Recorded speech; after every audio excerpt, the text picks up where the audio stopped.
রাসূল সাল্লাল্লাহু আলাইহি ওয়াসাল্লাম বলছেন, মুয়াজ্জিন আযান দিচ্ছে, আল্লাহু আকবার আল্লাহু আকবার, মুক্তাদিরা শ্রোতারাও বলছে আল্লাহু আকবার আল্লাহু আকবার, শেষ পর্যন্ত বলল লা ইলাহা ইল্লাল্লাহ, শ্রোতাও বলল লা ইলাহা ইল্লাল্লাহ মিন কলবি, অন্তর থেকে বলল, দাখালাল জান্নাহ। রাসূল সাল্লাল্লাহু আলাইহি ওয়াসাল্লাম বলছেন এই বান্দা জান্নাতে প্রবেশ করলো। সহিহ মুসলিমের হাদিস। এত সুন্দর কথা, কিন্তু ইবলিস বলছে না, এটা চলবে না, এটা বাতিল করা লাগবে। কি বাতিল করেছে?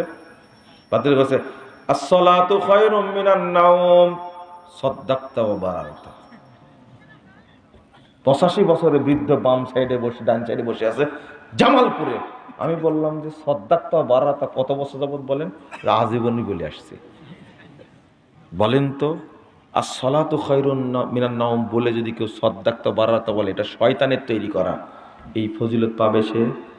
ঢোকা দিছে। কে ঢোকা দিছে? ইবলিস ঢোকা দিছে। কত সুন্দর করে ঢোকাছে দেখেন, কত সুন্দর করে ঢোকাছে, জায়গা মতো ঢোকা দিছে। আরেকটা, যখনই বলছে আশহাদু আন্না মুহাম্মাদার রাসূলুল্লাহ, আশহাদু আন্না মুহাম্মাদার রাসূলুল্লাহ, যখনই বলছে সাথে সাথে চোখ ঘুষে লাল করে ফেলেছে। বলেন তো দেখি, কোন ব্যক্তি আজানের জবাব দেওয়ার সময় যদি নবীর নাম শুনে এইভাবে চুমু খেয়ে চোখ লগড়ায়, এটা কার আমল? শয়তানের আমল। যোগ করে দিছে আপনার জন্য বুঝতে না পারেন। আর ফজিলত যোগ করেছে, যে ব্যক্তি মুহাম্মাদের নাম শুনে চোখ মুছবে তার চোখে কোনোদিন অসুখ হবে না। কিন্তু ডাক্তাররা কি করে খাবে চোখের ডাক্তারগুলো, সেই চিন্তা করেন একবার। বুঝতে পারলেন? কিন্তু প্রশ্ন এখানে, আগে বলেছে আশহাদু আল্লা ইলাহা ইল্লাল্লাহ, বলেনি? বলেছে আশহাদু আল্লা ইলাহা ইল্লাল্লাহ, বলেনি? তা আল্লাহর নাম শুনে কেন চুমু খাইল না, চোখ ঘুষল না কেন? কেন? কেন? যদিও বিদআত, যদিও কি বুঝেননি মনে কথা, যুক্তি দিয়ে বলছে। নবীর নাম শুনে চুমু খেয়ে চোখ ঘুষতে হবে, তা তার আগে যে আল্লাহর নাম বললো তখন ঘুষলো না কেন? বুঝেননি মনে হয়, তাই না? কেন? ওরা বিশ্বাস করে যে আল্লাহ গায়েব হয়ে গেছে, আল্লাহ বলতে কিছু নাই। আল্লাহর ধন রাসূলকে দিয়ে আল্লাহ গেছেন গায়েব হয়ে। রাসূলের ধন খাজা পাইয়া শুয়ে আছেন আজমিরে, কেউ ফিরে না খালি হাতে, খাজারে তার দরবার। আল্লাহ কি হয়ে গেছে তাহলে? গায়েব হয়ে গেছে। আল্লাহকে ডেকে লাভ নাই। সব ধন এখন কার কাছে? মুহাম্মদ সাল্লাল্লাহু আলাইহি ওয়াসাল্লামের কাছে। মুহাম্মদ বন্টন করবে। ওই যে শেখ বক্তব্য বলছিলেন না, আল্লাহর নবীকে কবরকে মাজার বানা দিছে, আল্লাহর নবীর কবরকে রওজা বানা দিছে। কবর রওজা না বেয়াকুব?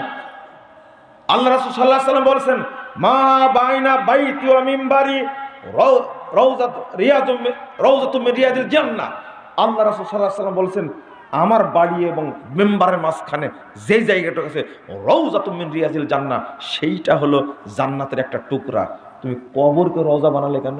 এই বেকুব, কবরকে রওজা বানালে কেন? ও এইগুলো বলাটাই হলো অন্যায় আমার, তাই না? এগুলো বলাটাই অন্যায়। কেন বলবেন? লা হাওলা ওয়ালা কুওয়াতা ইল্লা বিল্লাহ, আস্তাগফিরুল্লাহ আস্তাগফিরুল্লাহ। শুনেন আরেকটা, রাসূল সাল্লাল্লাহু আলাইহি ওয়াসাল্লাম বলেছেন, যদি কেউ বলে আযানের পরে আল্লাহুম্মা রাব্ব হাযিহি দাওয়াত তাম্মা ওয়াস সালাতিল কায়িমা আতি মুহাম্মাদান ওয়াসিলাতুল ফাজিলা ওয়া বাসহু মাকামান মাহমুদান আল্লাযী ওয়াত্তা, কিয়ামতের মাঠে যদি কেউ আটকে যায়, কি করে যায়? আটকে যায়। জাহান্নাম ওয়াজিব হয়ে গেছে, আটকে গেছে। যে ব্যক্তি এই দোয়া পড়বে তাকে উদ্ধার করা আমার উপরে ওয়াজিব হয়ে যাবে। হাল্লাত লাহু শাফাআতি, সুপারিশ করা ওয়াজিব হয়ে গেছে। কিন্তু ইবলিস করছে কি জানেন? এই দোয়ার মধ্যে ডোজ বসায় দিয়েছে। কি? ওয়ারযুকনা শাফাআতু ইয়াউমাল কিয়ামা ওয়াদ দারাজাতা রাফিয়া ইন্নাকা লা তুখলিফুল মিয়াদ। আরো কয়েকটা আছে, আমি বলবো না এগুলো, আরো কয়েকটা আছে। এই যে দোয়াটার মধ্যে এত সুন্দর করে ইবলিস যোগ করে দিয়েছে, এটা সহ পড়ছে, আর নেকি হবে? আর নেকি হবে? ও শোনেন, পরীক্ষার খাতায় প্রশ্নের উত্তর লিখছেন। কি লিখছেন?